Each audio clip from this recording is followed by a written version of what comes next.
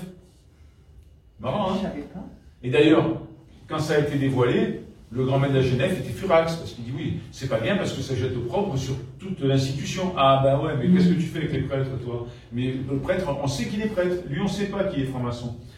Et le gars en bleu là, j'arrive jamais à dire son nom, Anders Breivik, ouais. C'est le gars qui a tué et blessé une centaine de jeunes en Norvège. Ah oui.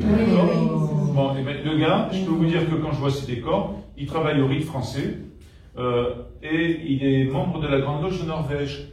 Ça, personne ne le sait. Il y a eu un petit entrefilet dans le monde, et moi j'ai fait des recherches pour trouver ça, parce qu'on ne trouve pas comme ça. Il y a Le Monde qui a dit il a fait un passage par la franc-maçonnerie. Or, il est au grade de maître, là, au minimum. Donc, c'est pas un passage. C'est pas un type qui a fait 3 mois et qui a démissionné. Hein. Et évidemment, la franc-maçonnerie, on ne peut pas la mettre en cause. Quoi. Alors, la politique. Et puis ceux qui l'a tué, c'était surtout des musulmans. Pardon? C'était des musulmans. La série, la centaine de personnes qui l'a tué. Ah, peut-être, je sais pas. Des étudiants. J'ai pas d'infos là-dessus. Voilà, alors, la Révolution française est une action maçonnique. Alors, selon que ça les arrange ou pas, dans certaines interviews, vous allez avoir un militaire qui va dire oui, grâce à nous, la Révolution, la liberté, l'égalité, la fraternité, si vous êtes là, c'est grâce à nous. Si on a un régime aussi démocratique, voilà. Quand ça les arrange pas, qu'on leur dit ouais mais Robespierre quand même la terreur, ils ont coupé, je sais pas, j'avais fait le calcul entre les morts de l'Inquisition et les morts de la terreur, ça n'a rien à voir, quoi. C'est 10 000 fois plus pendant 10 000 fois moins de temps, voilà.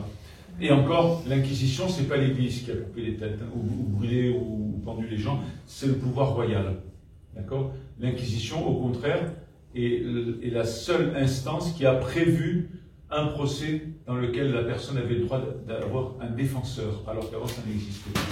Donc voilà, bon, parenthèse. Hein. Et donc quand ça ne les intéresse pas, non, mais finalement, la franc-maçonnerie, oui, elle a joué un rôle, mais c'est un rôle d'accompagnement. Comme si la Révolution française, ben, ça venait du peuple. Bon, on a bien vu avec les Gilets jaunes qu'il n'y a pas de révolution qui ne soit pas accompagné par des politiques ou qui ne soit pas attisé. Quand ça part du peuple, ça ne marche jamais. C'est pas possible. Donc en fait, on voit quand même, alors ça c'est dans le site du Grand Orient, la création du Grand Orient, 1773, donc 20 ans avant, hein, à peu près, marque le retour au levier de commande de la maçonnerie française, de la noblesse libérale, de la bourgeoisie éclairée. Celles-ci joueront naturellement un rôle de premier plan dans les événements de 89. Donc là c'est clair, là ils vous le disent. Hein. Ce qui est important, mais ça on le reprend aussi dans d'autres ouvrages, le fonctionnement des loges, basé sur la discussion et l'élection, ont largement contribué à la diffusion des idées nouvelles. En fait, quand on observe, quand on regarde sous l'angle de la vision politique, le fonctionnement d'une loge, le fonctionnement du système électoral en France, c'est un copier-coller. C'est la même chose.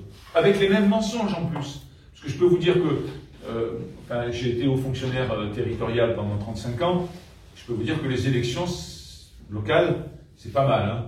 On fait voter, j'ai vécu en Corse, on fait voter les morts. Bon, peut-être plus maintenant, grâce aux nationalistes, ça s'est un peu assaini. Mais à une époque, c'était comme ça. Et puis, on n'a pas besoin d'aller en Corse. Moi, j'ai vu des gens aller faire le tour des petits vieux. Il y avait des listes au CCAS, hein, faire le tour des petits vieux, et donner carrément de l'argent pour avoir une procuration. Parce que le petit vieux, avec un témoignage médical, je ne peux pas y aller, on met une procuration. Donc il y a des tricheries partout. Et en loge, c'est pareil. Quand il y a un collège des officiers, les téléphones se chauffent le soir pour non, tu vas voter pour. Alors quand c'est des dignitaires, vous savez plus ou moins que ces gens-là sont haut placés, vous pouvez être tenté de les suivre. Alors ce qui est important, la Révolution française se caractérise davantage par un mouvement de déchristianisation. Si Dieu amorce un recul, c'est souvent au profit d'un grand architecte de l'univers qui en est un fort proche cousin. Alors déjà, c'est un euphémisme, mais déjà ils reconnaissent que Dieu, trinitaire, Dieu trine, et le grand architecte, c'est pas le même. Donc là, ils le disent. Hein.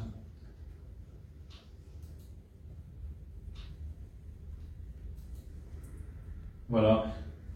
Pareil, ce sont deux spécialistes de la franc-maçonnerie, francs-maçons eux-mêmes. Du siècle des Lumières à nos jours, en passant par la Troisième République, la franc-maçonnerie a marqué l'histoire de notre pays. Donc c'est en... Alors, Louis XVI. Louis XVI, on dit bien finalement, il a été décapité parce que il y a eu un vote. Hein, puis la famille d'Orléans a été la voix supplémentaire qui a entraîné le vote en faveur de la mort du roi. Mais non, en fait, en 1900, de mémoire, je crois que c'est 93, hein, Louis XVI, hein, oui. 1793. Et bien, en 1785, alors ça c'est un témoignage d'un historien qui le tient d'un aristocrate rentré en franc-maçonnerie, parce que les francs-maçons sont très, très malins, quoi. À l'époque, ils vont cibler quoi? Les aristos, les grands bourgeois, qui ont envie d'avoir un petit piment dans leur vie, voilà. Et aujourd'hui, moi j'ai une liste de francs-maçons de la Grande Loge de France, d'un atelier de la Grande Loge de France à Lyon. J'ai fait quelques statistiques, 90% des membres appartiennent soit à des catégories sociales professionnelles supérieures, soit à des professions libérales, soit à des hauts gradés de l'armée, de la gendarmerie et autres. Et comme je dis souvent, je fais exprès pour énerver les francs-maçons des fois dans mes conférences, j'ai jamais croisé un plombier zingueur, ni une femme de ménage. Donc ils sont très élitistes parce que ça sert leurs intérêts, parce que le plombier zingueur, il s'en fiche complètement. Par contre, le capitaine ou commandant de gendarmerie, on peut lui demander un service. Hein? Donc, en 1785, une assemblée de francs-maçons s'est tenue à Francfort. Dans cette réunion, le meurtre de Louis XVI fut résolu. Le comte de Virieu revenait terrifié du congrès, déclarait quitter la secte et disait, c'est prémonitoire, c'est prophétique, parce qu'en plus ça se réalise. La conspiration est si bien nourrie qu'il sera pour ainsi dire impossible à la monarchie et à l'Église d'y échapper. La monarchie, elle est morte, Louis XVI a été décapité, et l'Église est bien mal en point. Il n'y a aujourd'hui en France que 50%, je crois, de personnes qui croient en Dieu. Si on pense qu'on doit avoir à peu près 10 à 15% de musulmans, ben je pense qu'il n'y a plus que 30% de gens qui croient en Dieu, le Dieu des catholiques. Quelle génération, peut-être plus aussi dans ceux qui sont nés dans les années 60 que dans les années 2000. Comment? Quelle génération dans les 50% tout confondu. Parce que je pense que la génération... Oui, oui. Ah oui, oui, oui. Ben, quand on va à l'église... 50, 60 est supérieure. C'est ça. Ah oui, oui, oui. Mais après les années 2000. Non, mais là, je crois que c'est une statistique générale. On aura 10%. Oui, oui. Alors là, c'est un franc-maçon qui le dit. L'établissement de la Deuxième République est la suite d'un complot des loges. Sous la Troisième République, les travaux des convents. Alors, qu'est-ce que c'est qu'un convent? Un convent, c'est une assemblée générale qui se tient une fois par an, d'une obédience donnée.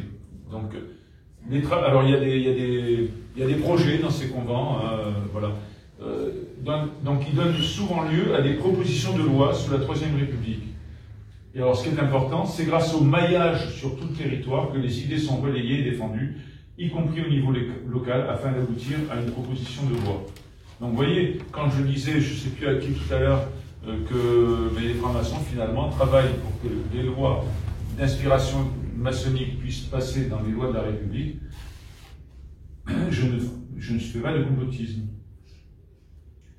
Bon, la laïcité, sous la Troisième République.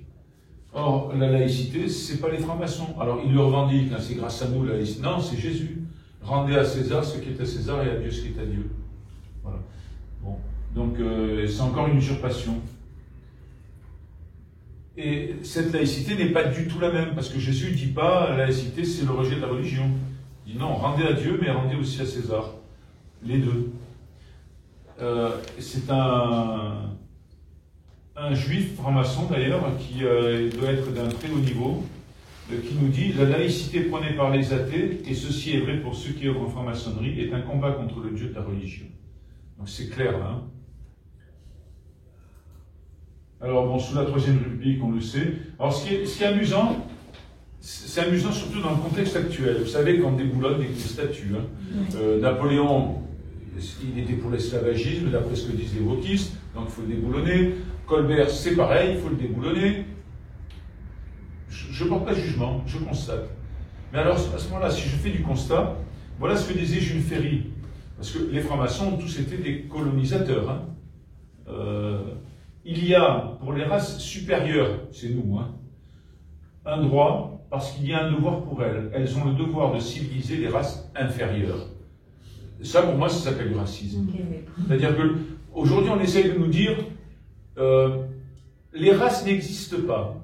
Moi, j'ai tendance à penser qu'elles existent d'une certaine manière. Ça n'est pas être raciste. Être raciste, c'est considérer que deux races différentes sont inégales et qu'il y en a une supérieure à l'autre. Et c'est bien ce que dit Jules Ferry. Mais là, c'est marrant parce qu'on ne déboulonne pas les plaques sur la place Jules Ferry, la rue Jules Ferry. C'est un homme de bien, c'est un franc-maçon. Hein, voilà.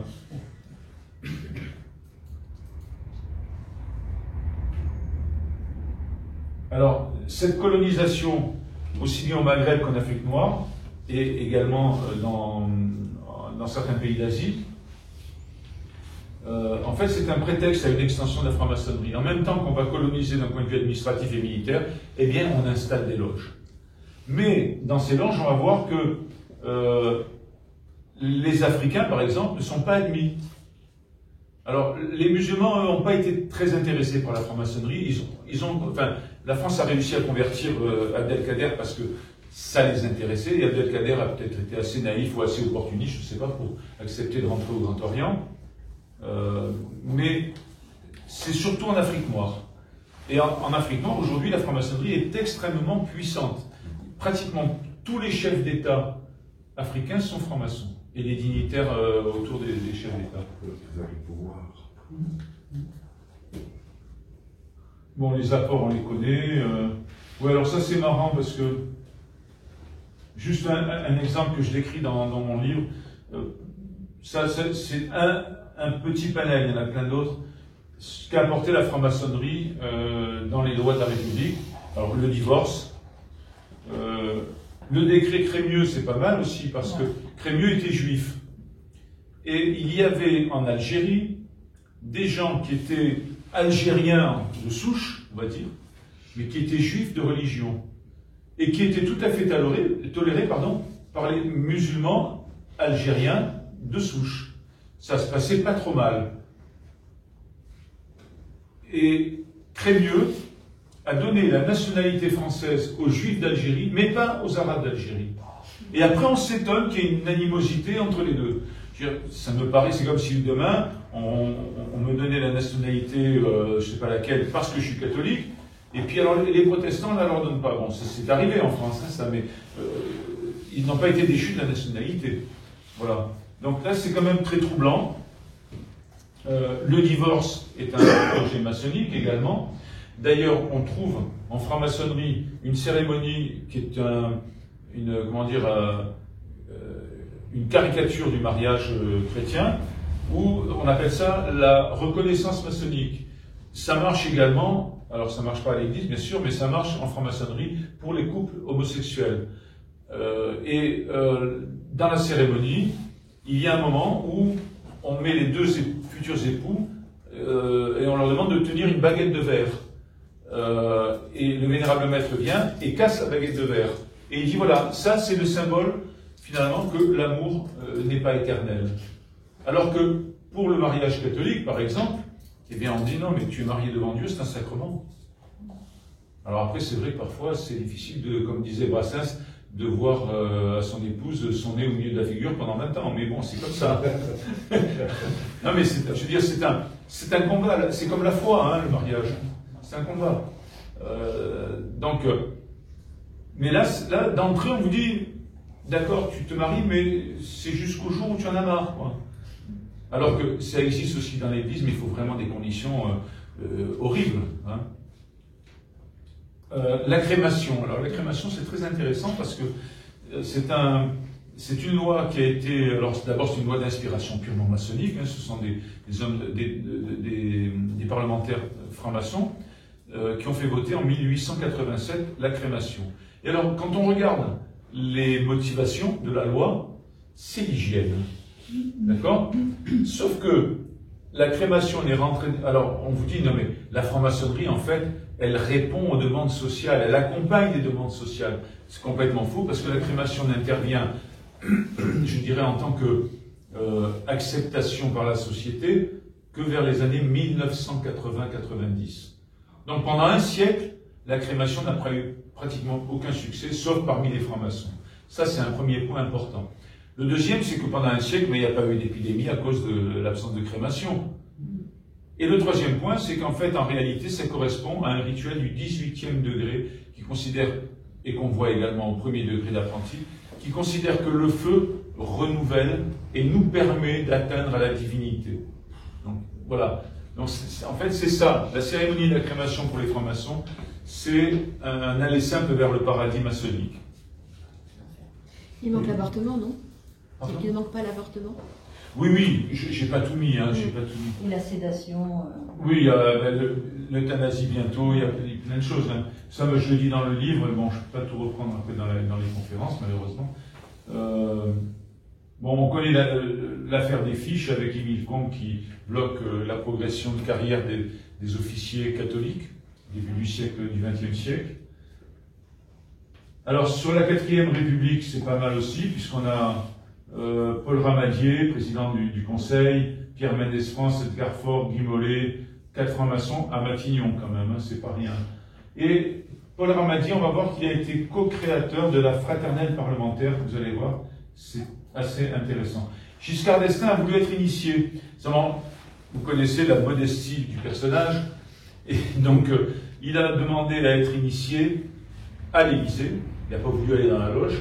Et puis il a dit, mais oui, mais à ce moment-là, moi je vais être apprenti compagnon maître le même soir. Et Lyon, j'imagine pas le Grand Orient, plutôt la GLL. Non, la Grande Loge. La Grande Loge, la Grande Loge de France, ouais. Non, le Grand Orient, c'était pas possible. Mais je me souviens, moi, à l'époque, j'étais franc-maçon quand c'est arrivé, et ça m'a beaucoup fait rire, parce qu'il a dit, je vais être apprenti compagnon maître. Et là, c'est pas passé. Parce qu'en fait, quand je parlais tout à l'heure d'emprise, le rituel maçonnique est fait pour que la personne soit infantilisée dans la loge et se sente diminuée. Par exemple, ça m'est arrivé d'avoir un élu qui comptait dans la municipalité pour laquelle je travaillais. Moi, j'étais un maçon déjà, officier, etc. Et lui, il arrive, il rentre apprenti. Donc, dans la vraie vie, c'était mon chef, mais dans la vie qui était la plus importante pour lui, la franc-maçonnerie, ben, j'étais officier et je pouvais le bloquer si je voulais. Hein. Donc, il était très gentil avec moi. Voilà. On comprend mieux certaines choses. Les rapports de force. Oui, tout à fait. Voilà. Ça pourrait m'aider de mettre mon chef là-dedans.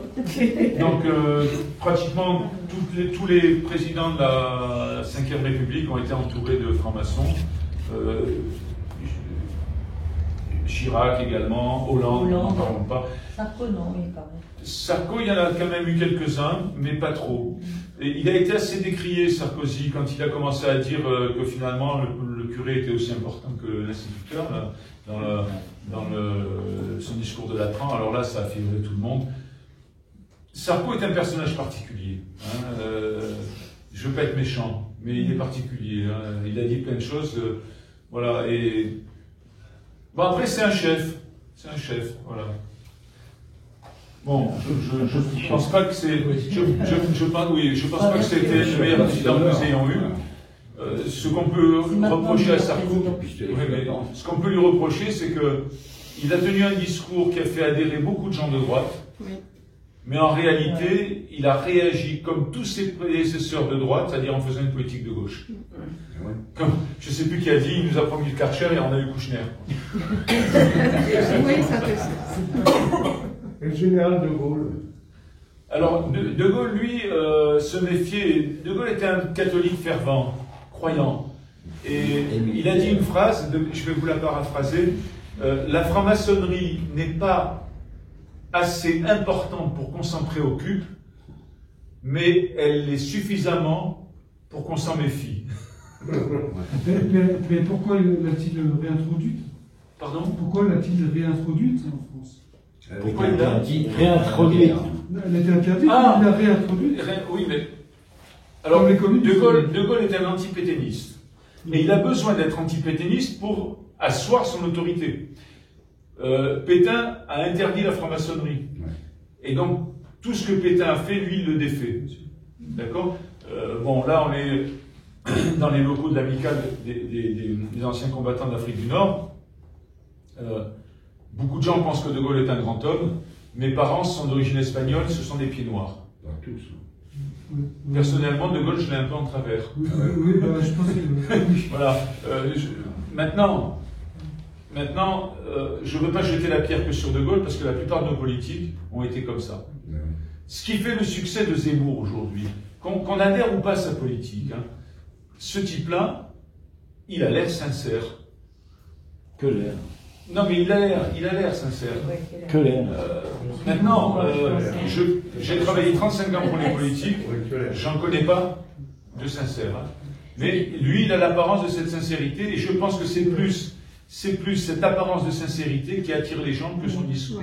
Ouais. Les gens se disant, enfin quelqu'un qui parle vrai. Est-ce qu'il est franc-maçon? Est-ce qu'il est franc-maçon? Non. Ça risque pas. Par contre, il a récupéré Gilbert Collard, Oui. qui est à la GLNF. Oui, tout à fait. Donc voilà, c'est pour ça qu'aujourd'hui, il y a des gens parfois qui me disent, ah, j'ai lu votre livre, mais pour qui il faut que je vote? Je dis, alors là, bonne question. Bonne question.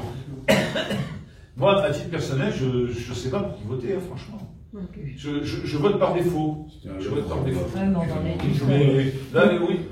Ceci dit, il a quand même le mérite de faire parler des francs-maçons. Rappelez-vous, Bauer a invité sur le plateau. Oui. Il attendait au tournant, ouais, et plutôt que d'être interrogé sur quelque chose qui blesse, il a plutôt livré. Oui. Donc bien sûr, il a fait tout. Alors c'est assez étrange que Bauer ait raconté, puisque apparemment vous disiez que Bauer reconnaissait que l'histoire des francs-maçons constructeurs de cathédrales était d'un tourloupe. Là, sur le plateau, il dit oui, nous sommes des constructeurs de cathédrales, comme d'ailleurs Maffesoli tout récemment. Et sur le plateau de Zemmour, donc, il livre des choses. Nous avons travaillé pour le programme de François Mitterrand. C'est ça. Non mais voilà, si on veut un résumé de l'attitude de la franc-maçonnerie, on regarde Macron. C'est-à-dire qu'en fonction de l'auditoire, il dit ce que l'auditoire a envie d'entendre. Voilà. Et ça, moi, j'avoue que je ne dis pas que c'est une qualité, mais c'est une particularité que je ne comprends pas. Moi, je sais que parfois, il y a des francs-maçons dans les conférences, mais je tiens toujours le même discours. Si la personne n'est pas d'accord, on en discute. Moi, je pense que j'ai des arguments. Et puis, ça m'est arrivé que le gars, énervé parce qu'il n'arrive pas à me contredire, il se lève, il s'en va. Bon, mais tant pis pour lui. Voilà. Mais je ne peux pas changer mon discours en fonction des gens. Ou alors, je ne sais pas ce que je fais ici, quoi. Voilà. Mais je ne suis pas un politique. Et c'est vrai que j'ai, par exemple, en mémoire, j'étais directeur général adjoint dans une commune, et le directeur général prend des congés, donc il me laisse l'intérim. Et le maire recevait des personnalités de temps en temps, une fois par semaine, je crois, et donc il fallait que le directeur général soit présent. Et comme le directeur général n'était pas là, c'est moi qui l'ai remplacé. Et alors, le maire reçoit le responsable de l'église protestante, le pasteur, je ne sais plus comment. Et alors, il le reçoit comme si c'était un roi. Il lui offre le livre de la ville, la médaille de la ville, mais il lui passe la brosse à reluire, comme on dit. À la fin de l'entretien, au revoir mon révérend, etc. Et puis il ferme la porte. Je vous garantis, quand il s'est tourné, il a fait « Monsieur Abad, qu'est-ce qu'il ne faut pas faire ?» Et comme ça, je dis, bon, comment vous pouvez adhérer à un système politique pareil? C'est pas possible. Donc, ces gens-là, on peut leur cracher à la figure. On leur dit, si on leur dit « Je t'amène 2000 voix », vous leur crachez 3 fois. Voilà. Donc, alors, comment intervient la franc-maçonnerie dans la politique? Alors déjà, un premier moyen, qui est tout à fait normal et qui n'est pas critiquable, par principe, c'est-à-dire que chaque franc-maçon a le droit, lui aussi, de croire à son idéologie et de voter en conscience. Moi, ça ne me gêne absolument pas. Y compris lorsque certains élus sont francs-maçons, ils ont bien sûr leur philosophie. Bon. Mais il y a un premier niveau qui est parmi les choses qui sont contestables. Il y a ce qu'on appelle les questions à l'étude des loges. C'est une question annuelle. Alors c'est une question double. Il y a une question sur le rituel maçonnique, alors ça on s'en fiche un peu, et enfin du moins dans le débat qui nous intéresse. Et il y a ensuite une question d'ordre social. C'est une question politique en fait. C'est-à-dire, l'avortement n'est-il pas menacé? Jusqu'à quand doit-on obéir à une loi? Quel est le devoir du citoyen? Il y a un devoir de désobéissance. La prison a-t-elle une utilité? Voilà, donc c'est vraiment une question politique. C'est pour prendre la température de ce que peuvent penser les Français ou bien c'est d'un sénateur? Non, alors c'est pire que ça. C'est pire que ça. En fait, les gens se font berner par le discours de la franc-maçonnerie, et ce discours, quel est-il? La franc-maçonnerie est un laboratoire d'idées. Et finalement, nous sommes novateurs. Et nous disons vers où va la société. Nous apportons le progrès, voilà. Nous sommes une source de progrès. Et nous avons une expertise. J'ai entendu ça dans la bouche d'un politique par rapport à, je crois que je ne sais plus quel est le politique qui a dit ça. Je crois que c'est sur l'euthanasie. Oui, nous n'avons pas de raison de nous priver de personnes qui ont une expertise en la matière. Je ne sais pas laquelle. Le conseil scientifique. Voilà, c'est ça. Mais pas indépendant. Mais les gens, quand vous leur dites ça, il y a une dame dernièrement là, qui a été franc-maçonne, non, qui n'a pas été franc-maçonne, elle a travaillé sur la franc-maçonnerie. J'espère qu'elle va m'écrire parce qu'elle me dit j'ai une bibliothèque que la plupart des frères m'envient. Donc je lui dis ça m'intéresse, elle est historienne. Et elle me dit, quand j'ai regardé les débats en loge et la pauvreté, les pauvretés intellectuelles, elle me dit, j'étais effaré. Mais ces gens-là se font mousser. En fait, c'est une quête de pouvoir. Quand vous êtes le grand maître du Grand Orient, vous représentez 50 000 votes au minimum, c'est-à-dire 50 000 familles, plus les gens autour, et que vous allez voir le président de la République, ben finalement, vous êtes bien reçu, quoi. Vous voyez, c'est ça, c'est une lutte de pouvoir. Et donc, j'ai perdu le fil là, par rapport à ce qu'on disait. Pourquoi est-ce qu'on leur demande? Oui, voilà. En fait, c'est parce que cette question sociale, elle donne lieu à une synthèse dans l'atelier, après une synthèse au niveau régional, de tous les ateliers de la région, et une synthèse au niveau national. Et donc, cette synthèse est remise au président de la République, au Premier ministre et à tous les politiques qui en font la demande auprès de l'obédience. Et donc les gens s'imaginent, ah mais si la franc-maçonnerie pense ça, c'est que c'est ce qui va se passer demain, quoi.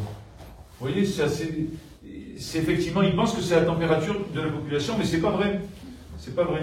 Donc ça, c'est comme si on disait que l'Église catholique, dans toutes les paroisses, fait tourner une question et puis va donner une synthèse. Mais est-ce qu'on sait que l'utilisation est faite de ça? Parce qu'on entend dire que, par exemple, les sénateurs il aborde des rapports sur un sujet de politique, mais peut-être est-il inspiré par les francs-maçons. Ah oui, oui, oui. Donc que fait-on du résultat qui est transmis par qui le Grand Orient, qui la GLF Ah ben, on le voit, alors je prends l'exemple de l'euthanasie. Ouais. L'euthanasie, ça fomente d'abord dans les loges. C'est pas le gouvernement. Hein. Mais après, c'est bien placé quelque part, le gouvernement est bien ça dans ça. Ah ben, bien entendu, bien entendu. On a par exemple Manuel Valls qui dit à Mitterrand, à l'époque où il était Premier ministre, l'opinion est mûre. Alors évidemment, l'opinion, on l'a mûrie avec des questionnaires comme celui dont je vous ai parlé tout à l'heure, hein, mourir vite sans souffrir, ou alors souffrir horriblement pendant 3 ans. Voilà. Et donc les gens disent, ben oui, je préfère la piqûre. Hein. L'opinion est mûre. Regardez à la télé. Moi, je me suis intéressé un peu à ça. Vous avez systématiquement une personne, alors il y en a une, la pauvre, la tête toute déformée, avec un œil comme ça, elle avait un cancer, mais un truc horrible, quoi. Hein. Je ne sais plus comment elle s'appelait. Et elle dit, moi je veux mourir. C'est pire, je crois. Mais bon, moi c'est pas difficile si je sais que je veux mourir. D'ailleurs, j'ai eu une maladie où on m'a donné 6 mois de vie. Bon, si j'avais voulu mourir, je demandais à mon médecin, je dis, ouais, je dors pas, donne-moi des somnifères. 1 mois après, je refais la même demande, ou 15 jours après. Non, mais ou un autre médecin. Je prends 3 boîtes de somnifères, dans les 2 heures, je suis mort. Donc, j'ai pas besoin d'euthanasie. Et donc, Valls dit, il importe que la gauche fasse avancer les choses. Il dit à Hollande, pas à Mitterrand, à Hollande. Et Valls est franc-maçon du Grand Orient. Alors, la loge de Valls, c'est ni Dieu ni maître. Ouais. C'est pas mal quand même aussi, comme programme. Et Voilà. et Attali, on n'y a pas fait la piqûre encore. Oui, mais c'est ce que je disais tout à l'heure, c'est-à-dire que ce type-là, Attali, dit que l'euthanasie est une solution d'avenir parce que l'homme, passé 60 ans, coûte plus cher que ce qu'il rapporte à la société. Il a déjà la tête de sa femme. J'ai écrit un livre que je vous ai montré tout à l'heure qui s'appelle Fin de vie, et dans ce livre, je dis, mais monsieur Attali, commencez par vous-même. C'est pour ça que de toute façon, on voit les dérives au Canada. Les dérives de l'euthanasie au Canada, c'est que les gens très très pauvres peuvent demander à être euthanasiés. Alors qu'ils sont en parfaite santé. Mais les enfants maintenant. Dans ce Les livre, enfants aujourd'hui. mais dans ce livre, je prends un exemple d'un gars qui a un cancer. Ce gars canadien qui a un cancer, il n'a pas d'argent. Et on lui dit, voilà, bon, on peut vous soigner. Alors bien sûr, après, ça marche ou ça ne marche pas, ça dure ou pas, plus ou moins longtemps. On peut vous soigner, mais alors le traitement anticancéreux, c'est horriblement cher. Quand on terminera le traitement, il faudra payer. Et donc, votre maison, qui sera l'héritage pour vos enfants, mais il va falloir la vendre si vous n'avez pas l'argent. Et si vous ne vendez pas votre maison, de toute façon, vos enfants sont obligés de payer la note. Donc, ils vont être pris là. Sinon, il y a l'euthanasie. Et le gars choisit l'euthanasie. De la même manière, en Belgique, moi c'est ça que je reproche. À titre personnel, ce que je pense de l'euthanasie, c'est que c'est une question éminemment personnelle. On ne peut pas légiférer là-dessus. C'est pas possible. Oui, parce on que la banalise. Oui, voilà. Mais en fait, derrière ça, moi je démontre dans mon livre que c'est une idéologie maçonnique qui consiste à dire que, ils le disent d'ailleurs, hein, ils le disent, nous sommes maîtres de notre naissance avec la pilule et l'avortement. Il importe qu'aujourd'hui nous soyons maîtres de notre mort. Donc je deviens Dieu. Donc en fin de compte, tu as la peste ou le choléra, tu choisis. Vous voyez? Oui, je vous ai entendu là. Il faut pas avoir les deux aussi. Alors, la deuxième manière d'intervenir en politique, alors celle-là c'est la plus scabreuse, c'est celle de la fraternelle parlementaire. Alors, dans le livre, j'explique que cette fraternelle parlementaire, d'abord c'est quoi? C'est une organisation encore plus secrète que la franc-maçonnerie. Alors, la franc-maçonnerie vous dira, si vous parlez à un franc-maçon, vous dites Serge Abbott Galerie, elle dit organisation secrète. Non. Nous sommes une institution discrète. Et moi, il y en a un qui m'a sorti ça en conférence, je lui ai cloué le bec, je lui ai dit, vous savez, quelle est la signification du terme discret? Ah ben c'est quelqu'un qui ne se fait pas remarquer, qui est discret, qu'on voit pas. Non, discret dans le Larousse, qui sait garder un secret. Donc vous êtes bien, la franc-maçonnerie est bien une institution secrète, puisqu'elle garde le secret. Et d'ailleurs, 400 ou 500 fois, il a fallu que je jure le secret. Voilà. Donc, Elisabeth Borne, voilà. franc-maçonnerie. Comment? Elisabeth Borne. Ça, je ne sais pas. Si, c'est possible. Elle a le profil, elle est de gauche, Son mari aussi. Oui, voilà, mais c'est... Son mari. On ne sait pas trop sa situation maritale. Oui, C'est voilà. ambigu. Son compagnon, allez. Voilà. Son compagnon. De toute façon, Son compagnon et sa compagne. Mais bon. un politique de gauche, Tiens, regarde le portable. un politique de gauche, déjà, soit il est franc-maçon, soit il est ce qu'on appelle un franc-maçon sans tablier.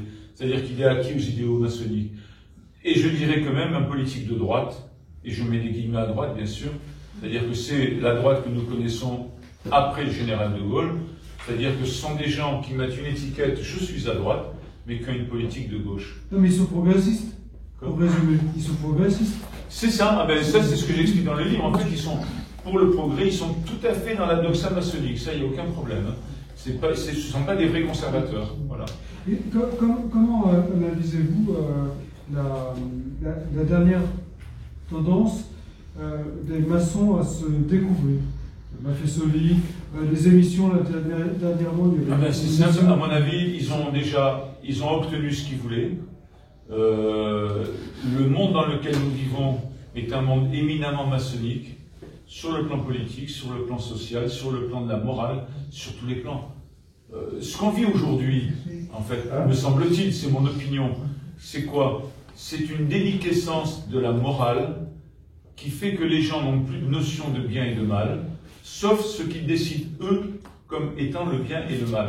Donc, quand on vous plante un coup de couteau pour un regard, qu'on a interprété comme étant de travers, à un moment donné, le commandement divin « tu ne tueras pas », il n'est même pas pensé, il n'est même pas connu. Et donc, on est passé en 3 siècles d'un système où la liberté, c'était de choisir entre le bien et le mal, notion définie par la volonté divine, et enseignée par l'Église, à un système où le bien et le mal sont définis par l'individu lui-même, aidé en plus par une société de consommation qui fait que finalement, il n'y a plus rien dans le cerveau des gens, ni dans le cœur des gens. Voilà. Donc aujourd'hui, les francs-maçons peuvent se découvrir. Hein.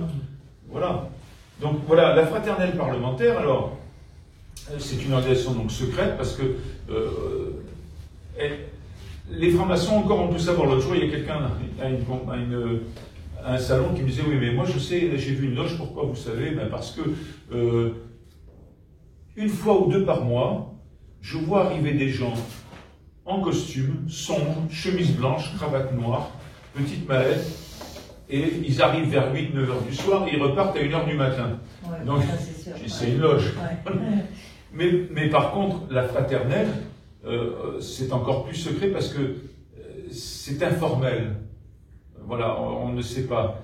Il y a des fraternelles de magistrats, des fraternelles de policiers, des fraternelles d'architectes, du bâtiment. Enfin, en fait, on regroupe par métier, par intérêt professionnel, des francs-maçons de différentes obédiences. Là, c'est un certain Paul Ramadier et Henri Caillavet, 2 parlementaires de haut niveau, donc surtout Ramadier qui était président du Conseil, et ils le disent en toutes lettres. Alors ça, c'est une citation, c'est pas une invention de ma part. Il va falloir construire un cheval de Troie. En 1947, j'ai fondé avec le président du Conseil, Paul Ramadier, la fraternelle parlementaire. L'idée était de pouvoir transformer en loi un certain nombre de nos idées. Donc, c'est ahurissant quand même. C'est-à-dire que les gens vont élire des députés selon le programme qu'ils ont défini ou l'appartenance politique qu'on leur prête, mais en fait, en douce, ils vont faire passer des lois maçonniques. C'est ça le truc. Et donc, vous parliez tout à l'heure du débat Zemmour-Bauer. Zemmour a essayé de coincer Bauer, qui est très habile, et un homme très intelligent et très cultivé en plus. Il dit, oui, mais vos amis parlementaires, et Bauer a dit, l'influence aujourd'hui, elle est peut-être maximum 10%. Oui. Vous vous souvenez de ça? Peut-être maximum 10%. Oui. Un président de la fraternelle parlementaire nous dit qu'ils sont au moins 35%. Donc j'ai fait un compte, moi. Il y a 900 parlementaires, 315. C'est pas mal, hein? Sans compter, parce que l'appartenance à la fraternelle n'est pas obligatoire. Hein. Bon, on m'a proposé une fois de rentrer dans une fraternelle, j'ai pas voulu. Donc on peut continuer à être franc-maçon, bien sûr, sans être dans une fraternelle. Donc je pense raisonnablement qu'il y a au moins 40% de francs-maçons qui sont parlementaires. Et le pire, c'est ça, c'est que un président parlementaire dit, si j'arrive à jouer mon rôle, des parlementaires de droite et de gauche voteront ensemble. Oui. Donc il ne faut pas s'étonner que sur différentes lois, eh ben, il y a presque une unanimité. Voilà. Il y a 4 ans, pour un dossier professionnel, je suis allée au Sénat et j'étais avec un collaborateur qui n'était jamais allé et c'est vachement beau. Et là, l'huissier, moi je l'ai déjà allé, je connaissais un peu, l'huissier nous propose de visiter. Et on lui a dit qu'on n'avait que 5 minutes et cet huissier a mis toute son énergie, il aurait pu nous dire c'est un bâtiment de telle époque, nous montrer tous les symboles des francs-maçons qui étaient incrustés sur les murs, et nous a montré, nous a indiqué que les francs-maçons étaient très importants dans les prises de loi et dans les décisions. Ah, mais bien sûr. Il nous l'a dit clairement. Il ne savait pas ce que je pensais. Donc ils sont. Mais non, même plus honte, ils se cachent plus. Et il n'y a pas un pilier où vous n'avez pas au triomphe et les symboles partout. Que signifie l'œil au-dessus de la Regardez ce que dit un président de la fraternelle. Souvent l'Élysée, Matignon, essaie de savoir ce que la fraternelle parlementaire va dire, de penser de tel ou tel sujet. Oui, c'est pour ça que tout à l'heure je demandais ce qu'on faisait des sujets de réflexion. Bon voilà, alors on a bien sûr beaucoup de ministres francs-maçons, hein, Valls, Taubira, Le Drian, le directeur de cabinet de Le Drian, Victor Indurel, mais dans l'actuel Michel Sapin, Cahuzac. Chiappa, elle y était, Chiappa. Ah oui, Sapin. Oui, elle fait partie. Alors il ne reconnaît pas qu'il est, mais j'ai des informations, moi, comme quoi il l'est, hein, Sapin. Ah, Sapin, non, je disais Chiappa. Non. Marlène Schiappa, elle l'est. Oui, elle l'est. Et son donc, Stéphane Le Foll, voilà. Il y en a plein. Ça, c'est le gouvernement Hérault. Le gouvernement Édouard Philippe, pareil. Et notre président. Gérard Collomb, on peut l'enlever, il est mort. Oui. Président franc-maçon. Voilà. Lui, j'ai 2 sources. D'abord, il y a Serge Moati, que je tiens pour un bon journaliste, et ancien franc-maçon. Et il nous dit, la cérémonie d'intronisation de Macron devant la pyramide du Louvre, c'est un symbole maçonnique. En plus, il dit, souvenez-vous, Macron parle à son bureau, il a le coq. Le coq est un symbole qu'on trouve dans les cabinets de réflexion à l'initiation. C'est un symbole qui signifie le retour de la lumière. Donc c'est un symbole éminemment maçonnique, c'est pas anodin. Et puis il y a surtout un certain Joël Emagadi, qui est un grand maître d'une obédience apparentée au Grand Orient en Italie. Donc le grand maître nous dit, oui, il est franc-maçon, il fait partie d'une super loge. Donc il n'est pas au Grand Orient, parce qu'on pourrait penser. Non. Alors ces gens-là sont dans des loges auxquelles on ne peut pas accéder. Comme ça. Il y a à Paris d'ailleurs. Jamus, il est au Grand Orient depuis toujours et on accède. Oui, mais alors même parfois ils sont membres du Grand Orient avant de devenir ministres et après ils passent dans ce qu'ils appellent une Uber-loge. C'est-à-dire que la super loge, il y en a une à Paris. J'ai eu l'adresse à une époque, je ne l'ai plus. Se retrouvent là-dedans que des ministres, des directeurs de cabinet de ministres, voilà, que des gens comme ça. Et donc Joël Emagadi, il nous dit, il est dans une super loge qui s'appelle Aletheia. Donc c'est une source quand même qui est crédible parce que le gars il est grand maître du Grand Orient. On ne sait pas si c'est une loge mixte et si sa femme Brigitte y est aussi. C'est possible, non, c'est possible. Son compagnon. Voilà. Alors, deuxième élément, la candidature de Macron a été soutenue par une fraternelle qui a été créée spécifiquement pour ça. La fraternelle Camille Desmoulins. Ah, je pensais que c'était Attali qui l'avait. Voilà. Et bien sûr, avec l'appui de Larry Bambel, Richard Ferrand, dont on a vu le classement sans suite d'une rapidité extrême de son affaire. Moi, je n'ai pas compris, mais bon. Castaner, puis d'autres qui étaient membres de... Voilà. Et Dupond-Moretti n'y est pas par hasard? Pardon? Dupond-Moretti n'y est pas par hasard? Non, je ne crois pas. Je crois pas. Je pense que lui, c'est un électron libre. Mais c'est un maçon sans tablier, lui. C'est ce qu'on appelle un maçon sans tablier. C'est un sympathisant. Autant protégé. Sympathisant, il rend des services en tant qu'avocat. Ouais, c'est ça. Voilà. Alors, ces gens-là vous disent, non, mais nous, on est dans la spiritualité, sauf que, en 2017 et 2022, cette obédience, y compris Memphis Misraïm, la GLMU, etc., GLMF, ont expressément et publiquement appelé à voter contre Marine Le Pen. Ah oui, et puis il y a une allocution de Emmanuel Macron, un jour, il commence... il y a quelqu'un qui lui pose la question, un journaliste qui lui dit, est-ce que tel groupement, je ne sais plus, serait susceptible de vous soutenir?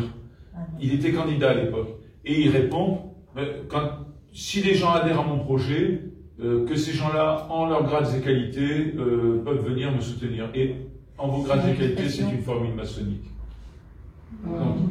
Parce qu'il avait utilisé la bête, je ne sais pas quoi. Voilà, aux États-Unis, c'est assez marrant parce que la plupart des présidents sont francs-maçons, sauf Kennedy. Alors Kennedy, lui, il n'a pas été avec le dos de la cuillère parce qu'il dit le mot même de secret est inacceptable. Kennedy était profondément catholique. Hein. Inacceptable dans les sociétés libres et ouvertes. En tant que peuple, nous sommes par nature et historiquement opposés aux sociétés secrètes et aux serments secrets. Car nous sommes confrontés tout autour du monde à une conspiration qui s'appuie sur des moyens occultes. Ceux qui pensent autrement ne sont pas les bienvenus, mais ils sont réduits au silence. Bon, lui, il a été assassiné. Je ne pense pas que ce soit la franc-maçonnerie, mais on n'en sait rien. Hein. Je pense que c'est une histoire par rapport à la guerre du Vietnam. Un sénateur républicain nous dit il y a une force que nous appelons gouvernement de l'ombre ou État profond. Oui. Alors là, j'ai relevé la liste. Alors je peux remonter à Washington, qui était franc-maçon, et dont le tablier a été confectionné par Madame de Lafayette. Hein. Mais depuis 1933, tous les présidents américains sont francs-maçons. Sauf Trump. Kennedy et Trump. Alors Kennedy, il a été assassiné et Trump est victime d'un ostracisme. Il a failli 33 fois, hein, il a échappé à 33 tentatives d'assassinat. Il a failli Trump, là, il n'y a pas longtemps. Il a échappé. Je savais Ils pas. ont déjoué plusieurs fois son avion. Je sais qu'en tout cas, ils essaient de le tuer judiciairement, c'est clair. Il n'y arrive pas physiquement. Comme ils n'y arrivent pas physiquement. Ah oui, mais je l'ignorais. À l'usure. Quelle est la symbolique de la pyramide avec l'œil? Alors, attendez, excusez-moi. Oui? La symbolique de la pyramide avec l'œil. Parce que dans tout ce que vous avez montré, je ne vois pas l'œil. C'est une symbolique chrétienne. On voit le pavé du Midi. C'est chrétien. Et c'est une symbolique qui signifie Dieu. C'est le tétragramme. Oui. En fait, normalement, il n'y a pas l'œil chez les chrétiens. D'accord. Voilà. Et effectivement, il y a le tétragramme. Voilà. Et j'ai été étonné parce que je vais en Italie, je suis invité, en Pologne, je suis invité à une conférence, donc je vais à cette conférence et c'est un monastère marial qui a été construit au XVIIe siècle, donc la franc-maçonnerie n'existe pas. Je rentre et je vois le triangle avec l'œil. Et c'est en faisant des recherches que j'ai appris justement que c'est un symbole chrétien. Tout à l'heure, je vous disais, alors, vous avez un livre qui est intéressant, je sais pas, c'est pas Sophie Coignard qui l'a écrit avec un autre journaliste. Je crois qu'il s'appelle La franc-maçonnerie ou quelque chose comme ça. En fait, elle essaie de comprendre d'où vient la franc-maçonnerie et entre son livre et différentes versions d'historiens, on s'aperçoit d'une chose. Il y a deux thèses, soit la progression discontinue depuis les Templiers, les consorts de cathédrales, mais on s'aperçoit que les vrais historiens, en tout cas les historiens compétents, nient cette continuité et donc disent que c'est une légende. Ça veut dire que les Templiers continuent aussi leurs travaux, on devrait voir une divergence de vue quelque part dans l'histoire. Si la franc-maçonnerie n'est pas des... C'est ça, c'est ça. Et alors, après, il y a l'autre théorie, c'est celle de l'emprunt généralisé. C'est-à-dire que ils ont pris des symboles, ils ont pris des bouts de rituels. D'ailleurs, dans l'initiation maçonnique, vous avez des phrases qui viennent de l'Évangile, frappe et on te trouvera, appelle et on te répondra. Après, ils ont pris le triangle en disant que c'est un symbole maçonnique. et puis plein d'autres. Les tables de Moïse. Alors, dans le livre sur le secret maçonnique, je décris le symbole des tables Ce de qui fait que Moïse. ça peut tromper quelqu'un qui est croyant, qui pense Exactement. entrer en... Mais c'est un grand classique que quand on passe d'une religion à une autre, c'est qu'il s'est passé la même chose entre le paganisme et la chrétienté. C'est ça. Le Noël, c'est... Ce que vous disiez est juste. Un certain Maurice Caillé, que j'ai rencontré après avoir commencé à écrire, parce qu'il avait écrit, on a eu le même parcours à 20 ans d'intervalle, avec les mêmes aléas. Et il s'est converti, alors lui n'avait pas été baptisé, mais il s'est converti au catholicisme, après être rentré dans une église, et à la messe, il entend une partie de l'évangile, frappe et on t'ouvrira. Et là, il dit, tiens, mais il parle comme chez nous. Voilà. Et il a été séduit. Voilà. Alors voilà, après, quand je vous parlais tout à l'heure de la magie secrète dans le rituel maçonnique, vous avez la chaîne d'union. La chaîne d'union, je vous montrerai une image après. Il y a l'appel à une énergie supérieure qui vient de l'au-delà. Il y a l'ouverture des chakras. Au grade de maître, dans la cérémonie, les mauvais compagnons tuent Hiram. Alors là, évidemment, il ne s'agit pas de tuer quelqu'un véritablement, donc c'est symbolique. Hiram reçoit, enfin celui qui joue le rôle d'Hiram, qui est le futur maître, reçoit un coup de maillet sur l'épaule, il tombe. Après, il reçoit un autre coup de maillet sur l'épaule, il tombe. Là, la similitude avec le Christ, parce qu'il tombe sur un genou, il se relève. Et puis, le vénérable maître, le troisième coup de maillet, il lui donne au milieu du front. Alors, vu de l'extérieur, évidemment, il se prend un coup en pleine tête, il meurt. Mais en réalité, c'est destiné à ouvrir les chakras. Donc, le maître, il a le troisième œil et la vue parfaite. Bon, on a l'alchimie, on a la force pensée et la possession des consciences. Voilà, une chaîne d'union, c'est ça. C'est-à-dire qu'ils font circuler l'énergie. Alors, il y a une position des bras qui est assez particulière. Donc, il y a un bras qui reçoit et un bras qui redonne l'énergie. Voilà. Et dans quelles circonstances il y a cette chaîne d'union? Alors, ça, c'est à la fin de chaque tenue maçonnique. Chaque tenue maçonnique, à la fin. Alors, là, il y a une anecdote que je peux raconter, je peux vous en témoigner. Normalement, le vénérable maître est là, et c'est lui qui préside la chaîne d'union.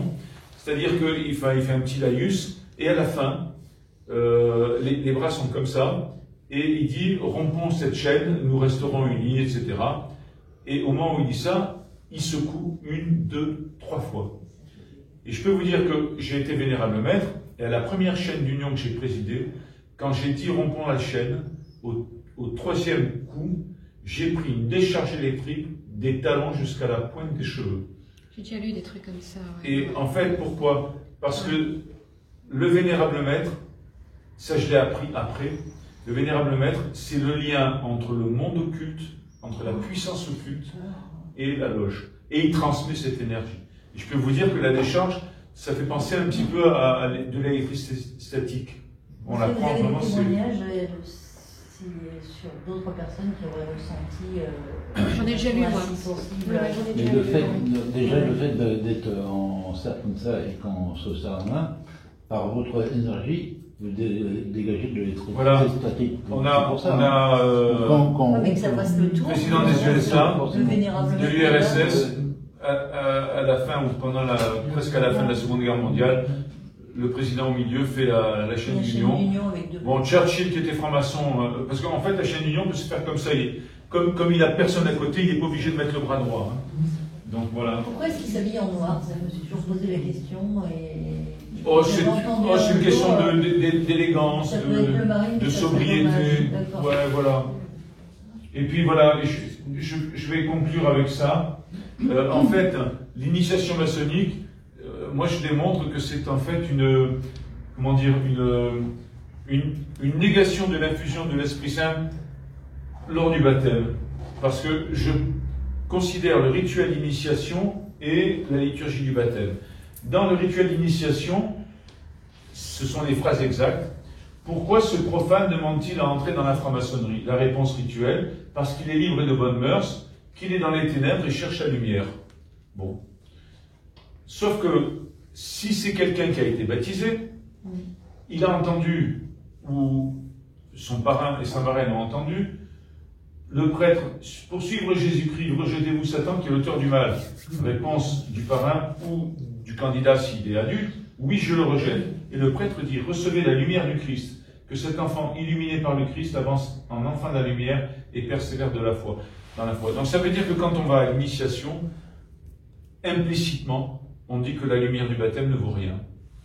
Mais c'est pas aussi évident. Enfin, tout à l'heure, je vous écoutais, j'attendais le moment opportun pour parler. Oui. J'ai connu des personnes qui sont entrées en maçonnerie et en faisant ces déclarations, je leur ai parlé même après.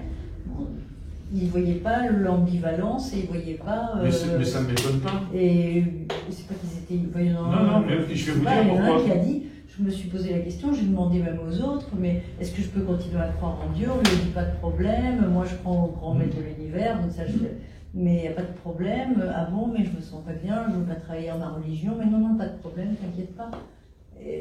Mais ça n'est pas étonnant du tout. J'ai entendu. Hein. Non, mais ça n'est pas étonnant. Et moi, certaines personnes me l'ont dit également.